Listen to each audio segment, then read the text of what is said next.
Golden rain sifted through the canopy in strands, so fine they shimmered against the glow of the biolamps, each droplet catching light before vanishing into the damp ropes and glassy leaves above. The marketplace swayed with life despite the drizzle, its fiber bridges bending gently beneath the weight of vendors and passers-by. Steam drifted from bamboo trays, stacked high with fungus dumplings. The sweet rot of fruit skins mingled with the sharp tang of tar-soaked wood, and the hum of stretched cables carried a restless note through the air. On one such bridge, narrow and slick, a girl no older than 10 planted herself in the path of a man whose steps marked him as someone accustomed to storms. Her copper curls clung to her face, darkened by the rain, her green-tinted skin pale with strain, yet her eyes did not break from his. In her small hands she held a cloth pouch, its seams fraying, tin rattling faintly inside. She lifted it toward him, voice trembling but steady enough to cut through the clamor. "Take my toys. I need money for my mother's medicine." Rorandon paused, rain dripping from the brim of his hood, gray eyes narrowing as he measured the girl's stance. Years of search and rescue had taught him that words often revealed less than silence, and in this silence he read desperation more naked than any bargain. Her lips were bloodless from biting them, her shoulders rigid, her chest rising in shallow gasps of fear that she would be turned away again. He recognized the look. It was the last threshold, the point where pride collapsed into survival. Slowly he leaned forward, voice clipped and calm, each word weighted with an authority that came from long habit. "What medicine?" The girl's throat worked as she swallowed, clutching the pouch tighter as though it might break open. Felfrin amples, thephrine, the Erineb kind. Nahivox saline packs. They said my mother has CLM7. If she sleeps again, she won't wake up. The words spilled out quick, too rehearsed for a child's tongue, the list carved into her memory by repeated pleas. Rear's jaw set hard. He had seen CLM7 before, lungs choked with mycelial bloom, breath rattling away until silence fell. Minutes, not hours, if untreated. He did not take the pouch. Instead, he crouched low, rain beating across his jacket, until his eyes met hers without barrier. The girl flinched, but did not retreat. Her knuckles whitened around the Anzu toys inside, as though surrendering them would cost more than their tin value. He let the silence stretch, long enough for the strength in her shoulders to begin shaking under its weight, then spoke in the same tone he might have used to an injured worker trapped in an airlock. "What's your name?" She blinked, startled by the question. "Eileene." Roar gave a short nod. "Keep your toys, Eileene. You'll pay me back in stories." Her mouth opened, confused, but he was already rising to his full height, turning his gaze down the line of the bridge toward the dim shape of a boarding house clinging to the trunk of a breathing tree. "Show me your mother." For a moment she stood frozen, rain streaking her cheeks like tears she refused to shed. Then she clutched the pouch against her chest and nodded once, small and fierce. Without another word, she led him across the swaying bridge, her bare feet slipping on the damp fiber rope, her small frame tense with urgency. Roar followed at a measured pace, eyes scanning not just the path, but every shadowed face watching them, habits of vigilance rooted deep from his Corman days. When they reached the boarding house, the smell of wet cloth and sickness met them before the doorway.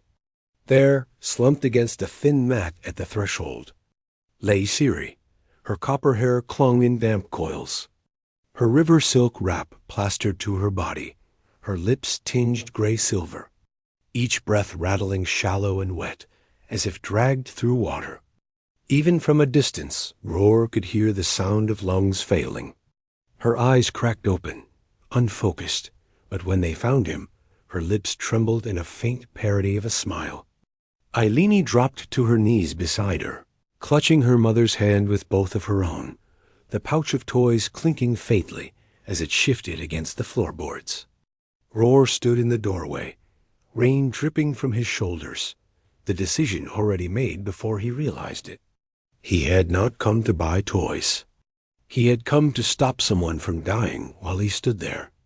And as he crossed the threshold, the golden drizzle behind him faded into the hum of the failing vaporizer. The sound of a fight about to begin. The rain outside turned to a heavier patter, golden strands breaking into sheets that clung to the canopy leaves and hammered against the fiber ropes. But Roar no longer heard the market's rhythm. His focus narrowed to the dim room, its air thick with damp cloth, the rasp of a woman drowning in her own lungs. Ciri's chest rose and fell in stuttered gasps, each inhale a war fought in silence. Her lips parted as if even that small gesture might steal air away.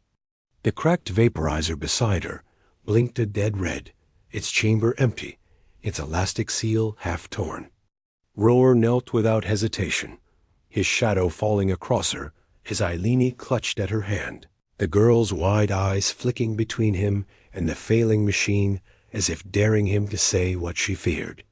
He pressed 2 fingers against Ciri's collarbone, counting the beats of her weak pulse, then leaned back on his heels, already reciting the treatment in his mind Pfeffrine to open the passages, Nivax to clear the clog, Kirilashi to prevent regrowth.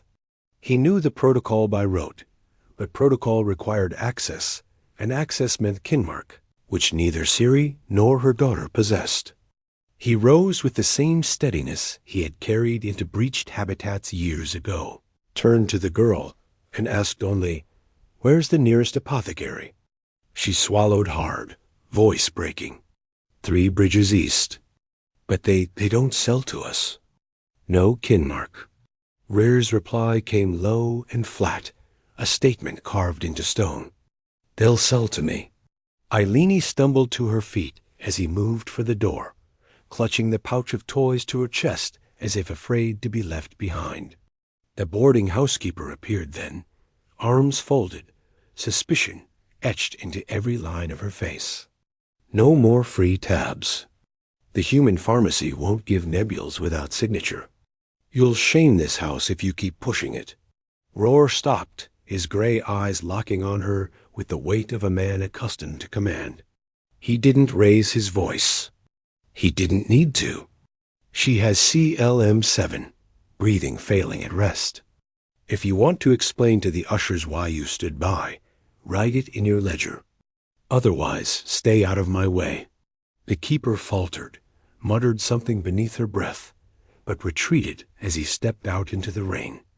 Eilini hurried after him, bare feet slapping against the wet fiber bridge, her pouch rattling with each step. Rur's stride was long but controlled, the kind of pace that carried urgency without surrendering to panic. He scanned every turn, every face. The market's steam and chatter blurring into background as he moved with the focus of a soldier returning to old ground. The rain streaked his hood, cable lines hummed above, and somewhere a vendor shouted over the hiss of boiling broth. But all of it meant nothing beside the task in his mind. Medicine, nebules, now. The apothecary's light was dim behind a veil of mist. A narrow stall, tucked between stalls of dried fruit and resin oils. The clerk looked up, eyes darting from Eilini's soaked figure to Rur's field jacket, then to the kinmark ledger glowing faintly at his elbow. Regulated nebules. Kinmark signature only, he said quickly, already reaching to close the drawer. Roar stepped forward, his voice steady, a scalpel cutting through excuses. Emergency clause. CLM7. Patient in respiratory decline. I sign responder. I return empties.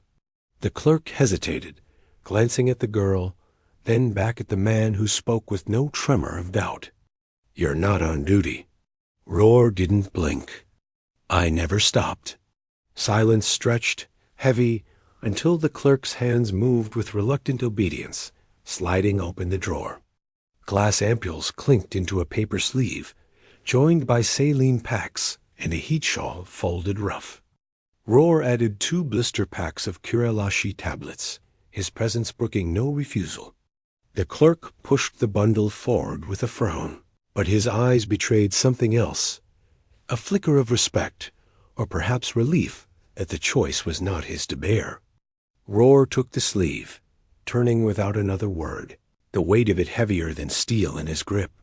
Eileen's face shifted as they stepped back into the rain. The fear had not left her shoulders were still stiff. Her gaze still low, but now it was layered with something else. Fragile and sharp. Hope. She clutched her pouch closer, following him across the bridges at a pace that left her breathless, but unwilling to fall behind. Roar kept one eye on her, noting each stumble, each quick glance at the sleeve in his hand, as if she feared it might vanish. When they reached the boarding house, the smell of damp wood and sickness met them again, heavier now in contrast to the sharp chemical tang of medicine. Siri was where they had left her, slumped against the mat, her breaths jagged and shallow. Her eyes opened just enough to find them, and when she saw the sleeve, her body sagged with a mixture of relief and shame. Roar knelt, pulling the cracked vaporizer close, reseating the valve with practiced fingers, resealing the elastic band. He cracked the first thephrine nebule, the sharp scent filling the air, and set the mouthpiece gently to her lips. His voice came calm and firm, the same tone he had once used to drag men through vacuum breaches. In. Count 4. Out. Count 3. Siri coughed, convulsed, tried again, her gray eyes locking on his as though drawing strength from that steadiness. Eileen stood at the threshold, frozen, hands over her mouth as the hiss of the vaporizer filled the room. Slowly, painfully, her mother's breaths caught rhythm, the wet rattle easing into a softer wheeze. Roar watched the gauge, his eyes steady, his posture unyielding. The fight was only beginning, but the cycle had started. And in that moment, as Siri's lips regained the faintest flush of color, Eileen sank to her knees and let tears run free, her toys clinking faintly against the floor like a promise she would never have to make. The vaporizer's hiss filled the cramped boarding room, its rhythm steadier now, as Siri's lungs fought each breath with something resembling strength. Roar sat cross-legged beside the mat, his back to the wall, gray eyes locked on the trembling gauge as though his gaze alone could hold the machine together. He'd resealed the cracked valve with a strip torn from his own jacket cuff. Elastic tightened until his knuckles bled pale, and though it hummed faintly out of balance, it was enough. Siri's chest rose in shallow but consistent pulls, each inhale a little less ragged than the last, though sweat slicked her skin and her damp hair clung to her cheek. Eileen hovered near her mother's side, clutching the toy pouch against her chest, so tightly her fingers had turned white, her eyes wide with awe that her mother still breathed. For the first time since he entered, Roar allowed his shoulders to relax, not in relief, never yet, but in acknowledgement that the crisis had bent instead of broken. It didn't last. A sharp knock echoed against the frame, and the boarding housekeeper stepped inside, her arms folded like a shield, 2 ushers in white gloves at her shoulder. Their boots dripped mist onto the floor, their presence heavy with authority and suspicion. "Neighbors have questions," the keeper said, her eyes sliding between Siri's trembling form and Rare's steady crouch. A human staying past curfew with a Lassoy woman and her child looks improper. One usher stepped forward, his ledger already open, pen poised. "We logged your presence. Records require explanation. They say you've taken charge of this child and her mother." His tone was formal, but his gaze lingered on the vaporizer, on the pharmacy sleeve, on the patient whose breath came steadier than it had in hours. Eileen flinched, pressing closer to her mother, as though expecting hands to pull her away. Roar rose slowly to his feet, not hurried, not defensive, but deliberate, the kind of movement that made space bend around him. He faced the ledger without raising his voice. "Write this. Patient Lassoi female, CLM-7 diagnosed. Treated with thephrine nebule. Stable response within 10 minutes. Second phase scheduled with Kirilloshy suppression tomorrow. That is the record. The usher hesitated, pen scratching halfway across the page before stopping, caught between custom and the unshakable certainty in Rur's voice. The boarding housekeeper sniffed, muttering about reputation. But when Ciri's eyes, still weak yet sharpened by fury, met hers, the words died unspoken. The silence that followed carried more weight than any outburst. The usher finally lowered his gaze, finished the entry, and closed the ledger with a snap.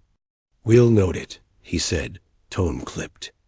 Without waiting for dismissal, he and his partner stepped back into the mist, their white gloves catching the dim glow of the biolamps before disappearing across the bridge. The keeper lingered a moment longer, as if weighing another objection, then turned and left, the air in the room lighter for her absence. Roar exhaled once, then returned to the mat, checking the vaporizer seal again, hands moving with a quiet precision that ignored the intrusion. Ciri watched him closely, her eyes clearer now that oxygen threaded steadier through her blood. She studied not just what he did, but how calm, unhurried, with no hint of demand in his presence.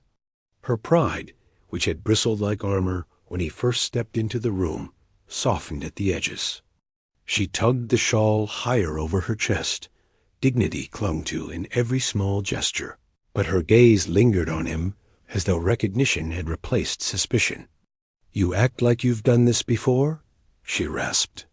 Roar didn't look up from the gauge. "I have. Not as a doctor. Corpsman. Search and rescue. Medical triage, evacs." His tone was factual, stripped bare of embellishment, but the weight in it carried years he had no interest in revisiting. Eilini shifted, sliding closer to her mother, her small body sagging with exhaustion, now that someone else bore the weight she had carried alone. She pressed the Anzu toy into Ciri's palm, whispering fiercely, "So you wake up holding something good." Ciri's weak fingers curled around the toy, and for the first time in hours, her lips parted in something that almost resembled a smile. Her eyes lifted again to Roar. "Why stop for us? You could have walked past like the others." Rur's gaze held hers, gray and unwavering. "Because I don't walk past people who can't breathe." The words landed heavier than any vow. Silence followed, but it was not the silence of suspicion or fear. It was the kind that reshaped the air in the room, fragile, new, undeniable. Outside, the golden rain softened to mist, the cables humming a gentler note, and inside the boarding house, the three of them sat in a fragile circle, bound not by debt, but by breath and presence. For Ciri, it was the first time in weeks she felt the possibility of another dawn. For Eilini, it was the first time she allowed her small body to sag against the floor without fear. And for Roar, it was the quiet reminder of the oath he'd never abandoned. "Don't let them die. If you're standing right there," that morning came muted, the canopy lamps dimming as pale gold light filtered through the mist and glass leaves. The market was alive already, vendors hammering poles into place, steam rolling from pots of broth, voices carrying across the bridges. Inside the boarding house, the air was warmer than the night before, filled with the faint hum of the vaporizer and the softer rhythm of Ciri's lungs. Her chest still rose with effort, but the rattle had faded into an occasional cough, and her lips had gained back a trace of green warmth.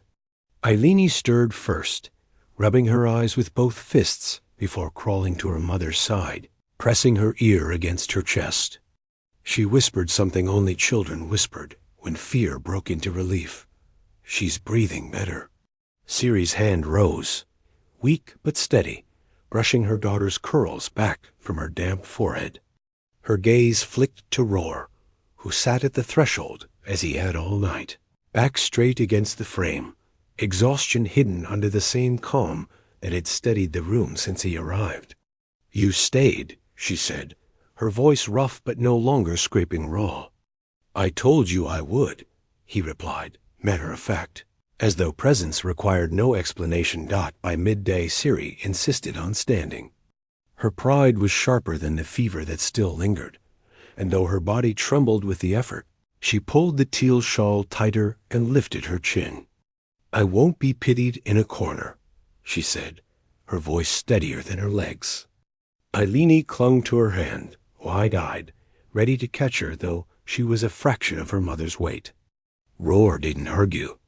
He simply tied the shawl firmer at the collar, adjusting the knot with the quiet precision of a man who fixed what was in front of him, and stepped close enough to steady her if she faltered.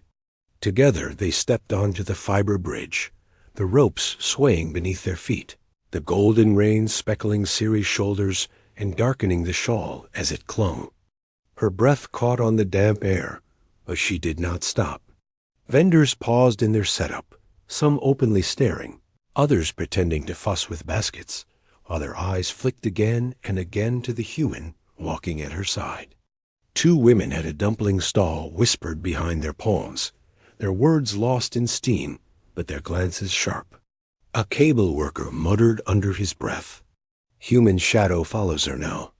Siri's back straightened at the words, her pride bracing against judgment, though her shoulders trembled with the effort to appear unshaken. Roar caught the tension in her frame, without looking at her directly.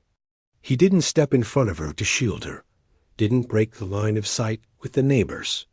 He simply moved close enough that his presence steadied the air. His voice, pitched low for her ears only, was flat and calm. "They'll get used to it, or not. Doesn't change what's needed."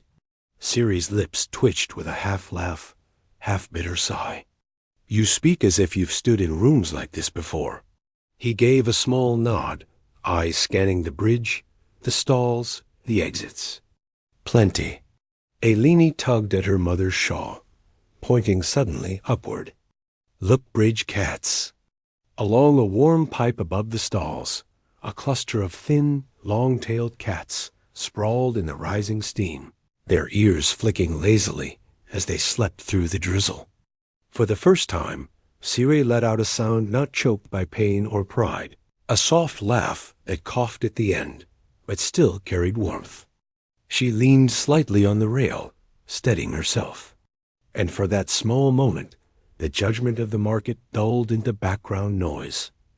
They stopped at a vendor frying thin strips of Drax mushrooms, the sharp, earthy scent thick in the rain. Roar bought a small bowl without haggling, handed it to Siri, and waited while she tasted. She chewed slowly, then nodded, voice quiet. "Better than broth." Eileen stole a bite, wrinkled her nose, and laughed, and for a moment the bridge felt less like a stage of judgment and more like a place where life could return. On the way back, Siri stumbled, her breath hitching, but before Shane could tighten her jaw, Rur's hand was already there, steadying her without question. Her pride no longer bristled at his presence. Her gaze carried something else now, something unguarded. "You've done more than you needed to," she said softly, waiting until Eileen was distracted with her toys. Most men would have left after the medicine. Rur's reply came without pause. "I don't leave when it matters." She searched his face, the lamplight catching the silver flecks in her damp hair, and asked in a voice quiet but sharp, "And if we matter?" He didn't flinch. "You do." The words stilled her, trembling in the space between them. Her hand rose, hesitant at first, then firmer as it brushed the edge of his sleeve. He covered it with his own, his grip steady, sure, no demand, only presence. Silence stretched, alive and heavy, not sickness now, but something deeper, inevitable. Siri leaned forward first, her lips brushing his in a kiss, soft but certain. He kissed her back with the same steadiness he had shown in every breath and every command since he arrived. When they parted, she rested her forehead against his shoulder, her whisper almost lost in the hum of the vaporizer. "Stay, His answer was calm, absolute. I already am. That night carried no interruptions, no knocks at the door, no ledger checks, no whispers creeping through the thin walls.